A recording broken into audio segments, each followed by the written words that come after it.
Welcome to Ask Smitty, a new series here on the Fantasy Football Show where you merely drop a hashtag Ask Smitty. MD wants to know best draft strategy in 2020. The strategy I'm going to love most will be the stockpile approach, assembling as many second round picks as I can.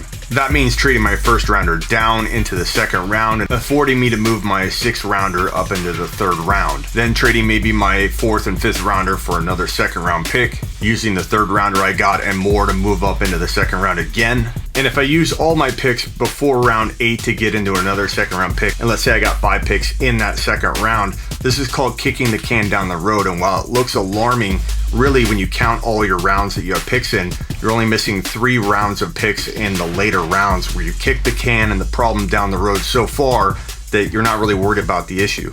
This is the Fantasy Football Show with your host, Smitty.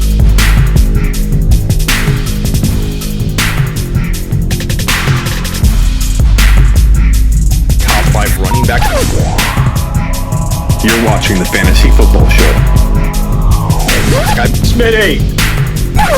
Take a lap. So if you want to make it on Ask Smitty, just drop hashtag Ask Smitty in a YouTube comment on IG. And I may include it if the question's good enough or dumb enough in some cases to put on the show right here. In the comments, IG, YouTube, you name it. Let's get to the first question. MD wants to know best draft strategy in 2020. My favorite approach, I think, heading into 2021 is going to be different than it ever has been in years past. I'm usually a stock up on 1 to 2, 3 big name workhorse players, the 3-headed monster, the 2-headed monster, and a Mahomes. I'm not saying I won't draft Mahomes early. I will. If Mahomes falls to the third round, I'm taking him all day long. Doesn't mean I won't have half of my teams going late on my next Josh Allen, who I called, on the next Patrick Mahomes, who I called, the next Baker Mayfield, who that one didn't work out. Take a lap for me. Point is, don't listen to the noise on you got to do this, you got to do that. But back on point, I think in 2021, the strategy I'm going to love most will be the stockpile approach, assembling as many second round picks as I can. That means trading my first rounder down into the second round and affording me to move my sixth rounder up into the third round. Then trading maybe my fourth and fifth rounder for another second round pick, using the third rounder I got and more to move up into the second round again. And if I use all my picks before round 8 to get into another second round pick, and let's say I got 5 picks in that second round, this is called kicking the can down the road. And while it looks alarming, really when you count all your rounds that you have picks in, you're only missing 3 rounds of picks in the later rounds where you kick the can and the problem down the road so far that you're not really worried about the issue.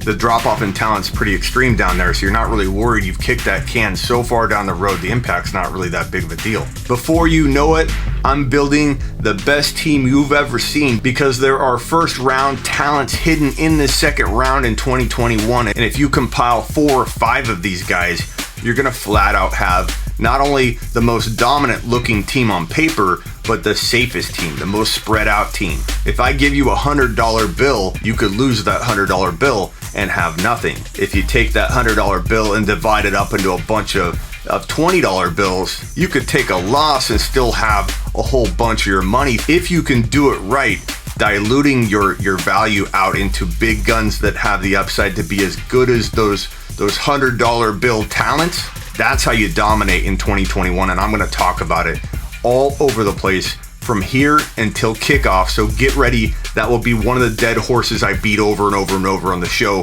that second round stockpile strategy. We'll call it the Smitty second round stockpile special. The Smitty second round stockpile special. Bro, I could go on and on about this topic, and there is no one strategy to deploy, especially given I don't know your strengths as a fantasy football owner. Everybody needs to back up off this never draft a QB early, always draft running backs early, never draft running backs early. You need to draft to your strength. If you're a good wide receiver late drafter, then you want to deploy an approach that allows you to execute your great skills in drafting wide receivers late. If you build dominant fantasy football championship teams by going Mahomes early, or the quarterback you do believe will dominate going with that quarterback early and landing the running backs and wide receivers late because you do that well, you are the perfect candidate for an early QB approach. It's not for everybody. More times than not, I'd say people do better not drafting a QB early, but that doesn't mean because you can't do it, somebody else isn't great at doing it. So check you should do this at the door and realize that you can win 100,000 different ways in fantasy football. I hope that helped you, MD, and I hope that helped you, all of you watching. Thanks for the question, boss. Frankie's question is about Zeke Elliott on screen here. Frankie says, can we expect anything out of Zeke Elliott moving forward? Frankie, I don't know if you mean in Dynasty or redraft, so I'm going to do you a solid and attack both angles. Now, for the remainder of 2020, you have no options. If you're in a redraft league, no one's allowing trading past week 10, week 11, so you can't trade out of Zeke Elliott. So if you got him in redraft, you're letting him ride, you're not putting him on your bench. While there's a chance he won't do anything for you, you can't put Zeke Elliott, your first round player, on the bench in the playoffs. You just can't do it. There's got to be another running back down the line in your lineup that you can have this conversation about, putting somebody in place of that player, but it can't be Elliott. In order for you to win, I can't imagine you have a shot at winning your championship at all by putting your first round pick on the bench. I just can't imagine or fathom a team that you've assembled, Frankie, that can make it without Zeke. You definitely may not make it with Zeke, but Frankie, I can almost guarantee you will not make it without him. As for Dynasty, I want to tell everybody to pump the brakes on giving up on Zeke Elliott. For every 4 or 5 messages I get from people saying Zeke Elliott's going to come back strong in 2021, I get about 1 or 2 DMs. They're usually something very vague and like telling me what to do, or somebody thinking they're putting me in my place saying, Zeke is done. Smitty, you should know this. I expected better from you.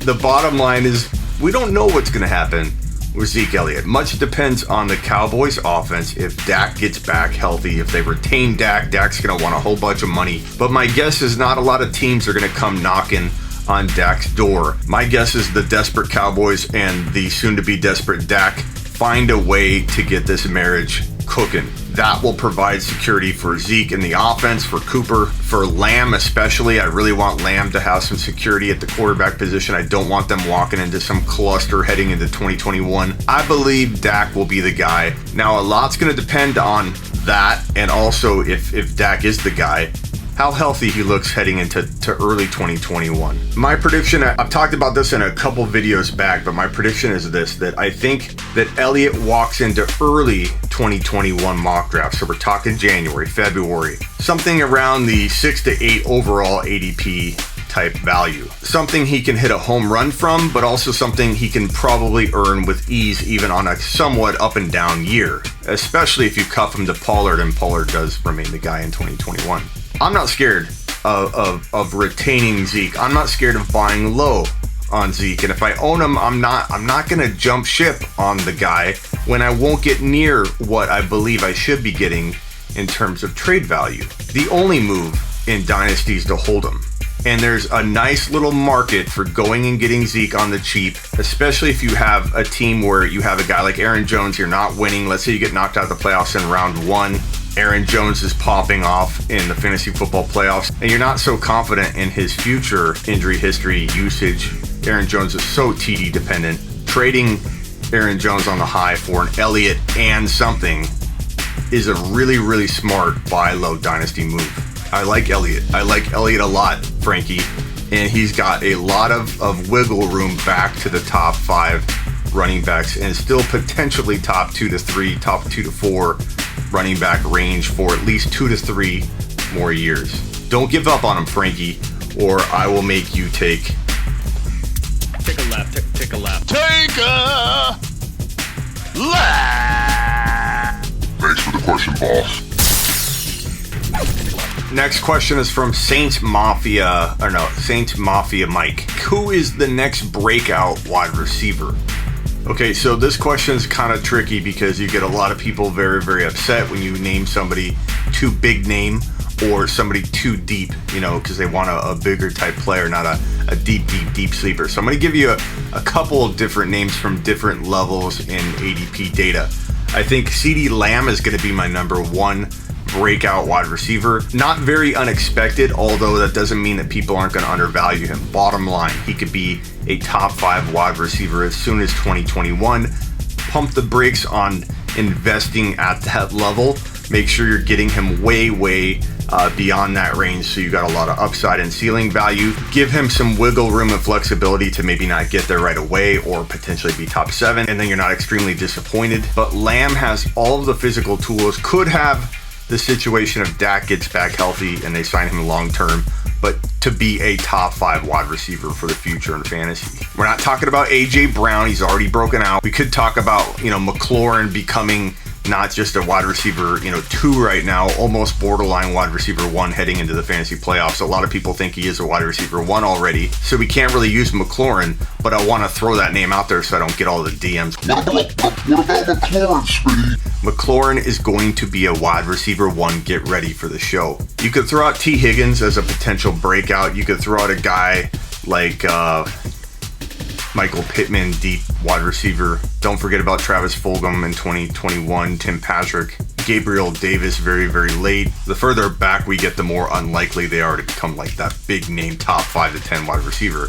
But I want to reshape everybody's thinking and vocabulary when it comes to breakout wide receiver or sleeper. A sleeper could be a guy in the 2nd round. I don't care if you don't like that terminology. Well, I'm defining it on my own show, on my own platform. A sleeper, I own sleeperu.com. I think I get some leeway to talk about sleepers the way I want. And a sleeper could be anybody being slept on. Calvin Ridley could be a sleeper walking into 2021 if people are drafting him in the 3.01 to 3.04 range or 2.08 to 3.01 range. I'll call Ridley a sleeper in that range because he can explode from that draft value. Sleeper's all how you want to define it, and for me, it's anybody being slept on at any point in the draft where they can almost win you a league or at least explode to a pretty significant degree from their ADP value. That's how I define sleeper. Thanks for the question, Mike. I hope you enjoyed the new series, Ask Smitty, and if you want to be on this show, make sure you use hashtag AskSmitty in the comments of any YouTube video I have on IG in my comments, or DM me on IG at the Fantasy Football Show. Follow me over there if you haven't already. I'll see you guys soon. Get on over to sleeperu.com, which is right here. I'm dropping a newswire that's going to compete with Roto World, ESPN News, all of the big news sources. This will become your favorite news source for fantasy football. The fantasy takes will be out of this world. Wait till you see and get a taste of the bells and whistles that are on this news wire. It's all going to drop right around December 20th, right in time for Christmas. Santa Smitty is going to bring you your favorite gift you've ever had, the sleeperu.com news wire. Subscribe, follow, tell your grandma, tell your friends.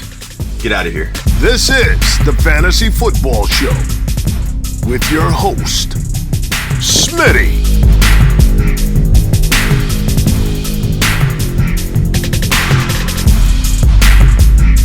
Top 5 running back. You're watching the Fantasy Football Show. Smitty!